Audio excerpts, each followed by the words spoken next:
ਹਿਜ਼ਕੀਏਲ ਨਬੀ ਦੀ ਕਿਤਾਬ।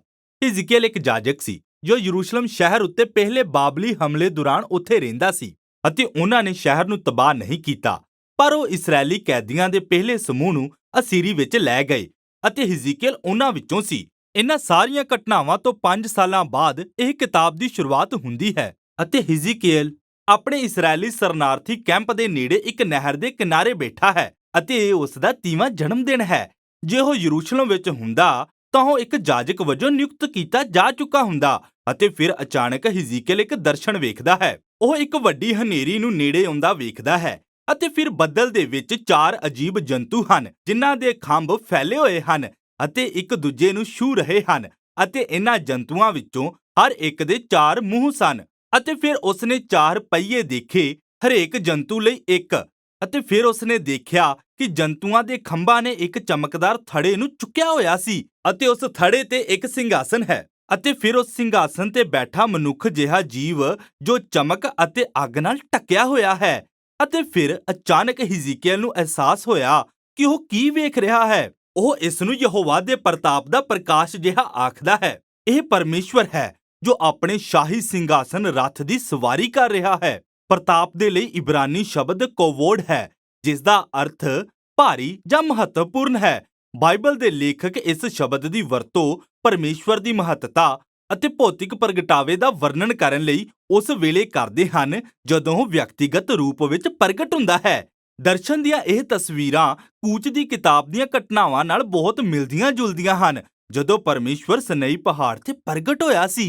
ਅਤੇ ਇਹ ਨੇਮ ਦੇ ਸੰਦੂਕ ਉੱਤੇ ਪਰਮੇਸ਼ਵਰ ਦੀ ਹਜ਼ੂਰੀ ਦੇ ਚਿੱਤਰਾਂ ਦੇ ਸਮਾਨ ਵੀ ਹੈ। ਅਤੇ ਅਸਲ ਵਿੱਚ ਹਿਜ਼ਕੀਏਲ ਦੇ ਦਰਸ਼ਨ ਬਾਰੇ ਇਹ ਸਭ ਤੋਂ ਹੈਰਾਨ ਕਰਨ ਵਾਲੀ ਗੱਲ ਹੈ।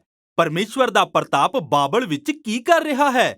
ਇਸ ਨੂੰ ਤਾਂ ਯਰੂਸ਼ਲਮ ਦੇ ਮੰਦਰ ਵਿੱਚ ਨੇਮ ਦੇ ਸੰਦੂਕ ਦੇ ਉੱਪਰ ਹੋਣਾ ਚਾਹੀਦਾ ਹੈ। ਇਸ ਤਰ੍ਹਾਂ ਕਿਤਾਬ ਦਾ ਪਹਿਲਾ ਭਾਗ ਇਸ ਸਵਾਲ ਦੀ ਪੜਚੋਲ ਕਰਨ ਲਈ ਖੁੱਲਦਾ ਹੈ। ਜਦ ਹਿਜ਼ਕੀਏਲ ਇਸਰਾਏਲ ਉੱਤੇ ਬਗਾਵਤ ਦਾ ਦੋਸ਼ ਲਗਾਉਣਾ ਸ਼ੁਰੂ ਕਰਦਾ ਹੈ, ਪਹਿਲਾ ਪਰਮੇਸ਼ਵਰ ਸਿੰਘਾਸਨ ਰੂਪੀ ਰੱਥ ਤੋਂ ਹਿਜ਼ਕੀਏਲ ਨਾਲ ਗੱਲ ਕਰਦਾ ਹੈ ਅਤੇ ਉਹ ਉਸ ਨੂੰ ਇੱਕ ਨਬੀ ਵਜੋਂ ਨਿਯੁਕਤ ਕਰਦਾ ਹੈ। ਹਿਜ਼ਕੀਏਲ ਨੂੰ ਇਸਰਾਏਲ ਉੱਤੇ ਕਈ ਵਾਰ ਪਰਮੇਸ਼ਵਰ ਨਾਲ ਆਪਣੇ ਨੇਮ ਨੂੰ ਤੋੜਨ ਦਾ ਦੋਸ਼ ਲਗਾਉਣਾ ਹੋਵੇਗਾ। ਇਸਰਾਏਲ ਨੇ ਦੂਜੇ ਦੇਵਤਿਆਂ ਪ੍ਰਤੀ ਆਪਣੀ ਸ਼ਰਧਾ ਵਿਖਾਈ ਹੈ। ਉਹ ਮੂਰਤੀਆਂ ਦੀ ਪੂਜਾ ਕਰਦੇ ਆ ਰਹੇ ਹਨ ਅਤੇ ਇਹਨਾਂ ਗੱਲਾਂ ਨੇ ਸਮਾਜਿਕ ਅਨਿਆਂ ਅਤੇ ਹਿੰਸਾ ਨੂੰ ਜਨਮ ਦਿੱਤਾ ਹੈ। ਇਸ ਕਾਰਨ ਪਰਮੇਸ਼ਵਰ ਹਿਜ਼ਕੀਏਲ ਨੂੰ ਲੋਕਾਂ ਨੂੰ ਚੇਤਾਵਨੀ ਦੇਣ ਲਈ ਨਿਯੁਕਤ ਕਰਦਾ ਹੈ। ਪਹਿਲਾ ਬਾਬਲੀ ਹਮਲਾ ਜਿਸ ਕਾਰਨ ਹਿਜ਼ਕੀਏਲ ਅਸੀਰੀ ਵਿੱਚ ਗਿਆ ਸੀ, ਇਸੇ ਪ੍ਰਕਾਰ ਦਾ ਇੱਕ ਹੋਰ ਹਮਲਾ ਹੋਣ ਜਾ ਰਿਹਾ ਹੈ ਅਤੇ ਯਰੂਸ਼ਲਮ ਅਤੇ ਇਸ ਦੀ ਹੈਕਲ ਜਲਦ ਹੀ ਵਿਨਾਸ਼ ਹੋ ਜਾਂਦੇ ਹਨ।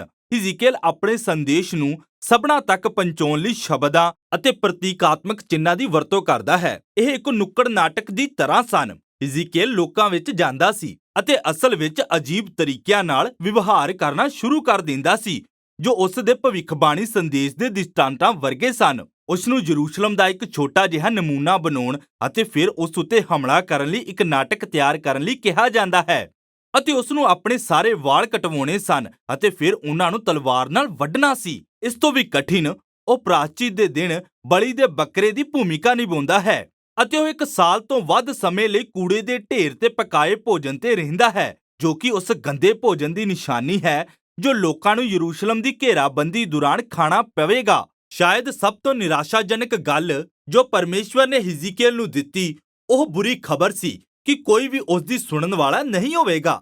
ਇਸਰਾਏਲ ਆਪਣੇ ਬਾਗੀ ਅਤੇ ਸਖਤ ਦਿਲ ਦੇ ਕਾਰਨ ਉਸ ਨੂੰ ਰੱਦ ਕਰ ਦੇਵੇਗਾ। ਇਹ ਉਜਾੜ ਵਿੱਚ ਬਗਾਵਤ ਤੋਂ ਬਾਅਦ ਲੋਕਾਂ ਬਾਰੇ ਮੂਸਾ ਦੀ ਕਹਾਣੀ ਨੂੰ ਯਾਦ ਦਿਵਾਉਂਦਾ ਹੈ ਜਦੋਂ ਉਸਨੇ ਭਵਿੱਖਬਾਣੀ ਕੀਤੀ ਸੀ ਕਿ ਇੱਕ ਦਿਨ ਅਸੀਰੀ ਹੋਵੇਗੀ। ਹਿਜ਼ਕੀਏਲ ਨੂੰ ਇਹ ਸਭ ਦੇਖਣ ਦਾ ਮੰਦਭਾਗਾ ਸਮਾਂ ਮਿਲਿਆ ਜਦ ਸਭ ਕੁਝ ਪੂਰਾ ਹੋਇਆ। ਇਸ ਤਰ੍ਹਾਂ ਦੁਖੀ ਹੋਇਆ ਹਿਜ਼ਕੀਏਲ ਆਪਣਾ ਕੰਮ ਕਰਨਾ ਸ਼ੁਰੂ ਕਰਦਾ ਹੈ ਅਤੇ ਲਗਭਗ 1 ਸਾਲ ਬਾਅਦ ਉਸਨੇ ਇੱਕ ਹੋਰ ਦਰਸ਼ਨ ਵੇਖਿਆ। ਇਹ ਹੈਕਲ ਬਾਰੇ ਹੈ।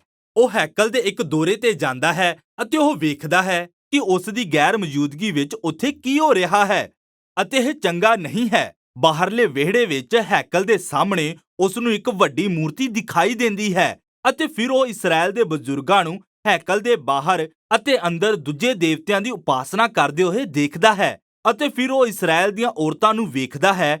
ਉਹ ਬਾਬਲ ਦੇ ਤਮੂਜ਼ ਦੇਵਤੇ ਦੀ ਪੂਜਾ ਕਰ ਰਹੀਆਂ ਹਨ ਅਤੇ ਦਰਸ਼ਨ ਦਾ ਅੰਤ ਪਰਮੇਸ਼ਵਰ ਦੇ ਸ਼ਾਨਦਾਰ ਸਿੰਘਾਸਨ ਰੂਪੀ ਰੱਥ ਦਾ ਹੈਕਲ ਤੋਂ ਉੱਪਰ ਅਤੇ ਦੂਰ ਚਲੇ ਜਾਣ ਨਾਲ ਹੁੰਦਾ ਹੈ। ਉਹ ਜਾ ਰਿਹਾ ਹੈ, ਪੂਰਬ ਵੱਲ, ਬਾਬਲ ਵੱਲ ਜਾ ਰਿਹਾ ਹੈ ਅਤੇ ਇਸ ਲਈ ਅਧਿਆਇ 11 ਵਿੱਚ ਅਸੀਂ ਇਹ ਦੇਖਦੇ ਹਾਂ ਕਿ ਬਾਬਲ ਵਿੱਚ ਹਿਜ਼ਕੀਏਲ ਤੇ ਪਰਮੇਸ਼ਵਰ ਦਾ ਪ੍ਰਤਾਪ ਕਿਉਂ ਅਤੇ ਕਿਵੇਂ ਪ੍ਰਗਟ ਹੋਇਆ।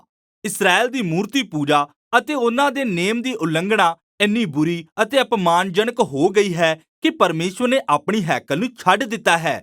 ਉਹਨਾਂ ਨੇ ਪਰਮੇਸ਼ਵਰ ਨੂੰ ਦੂਰ ਕਰ ਦਿੱਤਾ ਅਤੇ ਉਸ ਨੇ ਇਸ ਨੂੰ ਤਬਾਹੀ ਲਈ ਸੌਂਪਿਆ ਹੈ।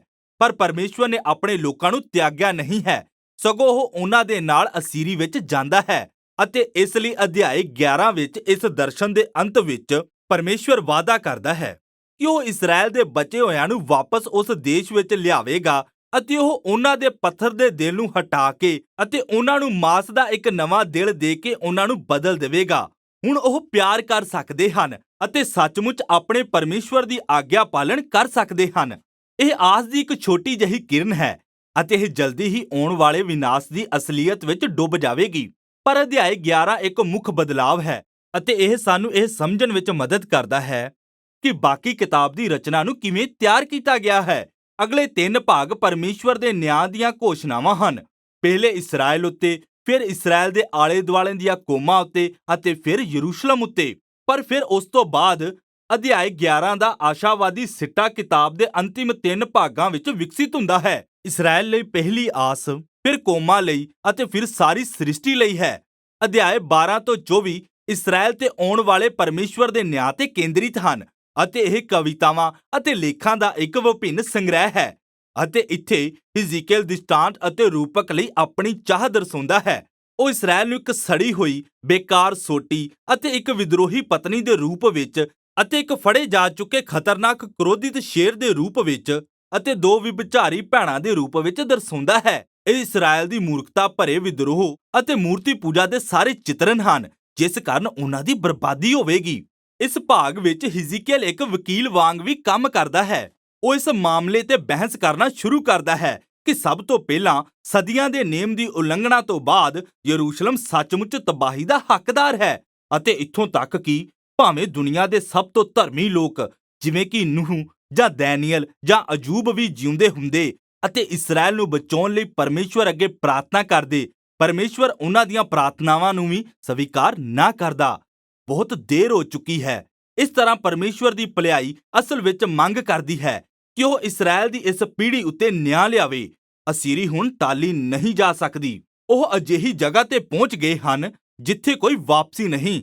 ਇਸ ਤੋਂ ਬਾਅਦ ਹਿਜ਼ਕੀਏਲ ਪਹਿਲਾਂ ਇਸਰਾਇਲ ਦੇ ਆਲੇ ਦੁਆਲੇ ਦੀਆਂ ਕੌਮਾਂ ਉੱਤੇ ਅਤੇ ਫਿਰ ਇਸ ਖੇਤਰ ਦੇ 2 ਸਭ ਤੋਂ ਸ਼ਕਤੀਸ਼ਾਲੀ ਰਾਜਾਂ ਮਿਸਰ ਅਤੇ ਫਿਰ ਸੂਰ ਉੱਤੇ ਧਿਆਨ ਕੇਂਦਰਿਤ ਕਰਦਾ ਹੈ। ਇਸਰਾਇਲ ਨੇ ਇਹਨਾਂ ਕੌਮਾਂ ਨਾਲ ਸੰਧੀ ਕੀਤੀ ਅਤੇ ਉਹਨਾਂ ਦੇ ਦੇਵਤਿਆਂ ਅਤੇ ਉਹਨਾਂ ਦੀਆਂ ਮੂਰਤੀਆਂ ਨੂੰ ਅਪਣਾਇਆ ਹੈ। ਇਸ ਲਈ ਪਰਮੇਸ਼ਵਰ ਨੇ ਸੂਰ ਅਤੇ ਮਿਸਰ ਦੇ ਰਾਜਿਆਂ ਤੇ ਆਪਣੇ ਆਪ ਨੂੰ ਦੇਵਤਿਆਂ ਦੀ ਤਰ੍ਹਾਂ ਸਮਝਣ ਲਈ ਦੋਸ਼ ਲਗਾਇਆ ਹੈ, ਜੋ ਆਪਣੀ ਮਰਜ਼ੀ ਨਾਲ ਸਹੀ ਅਤੇ ਗਲਤ ਨੂੰ ਪਰਿਭਾਸ਼ਿਤ ਕਰਦੇ ਹਨ।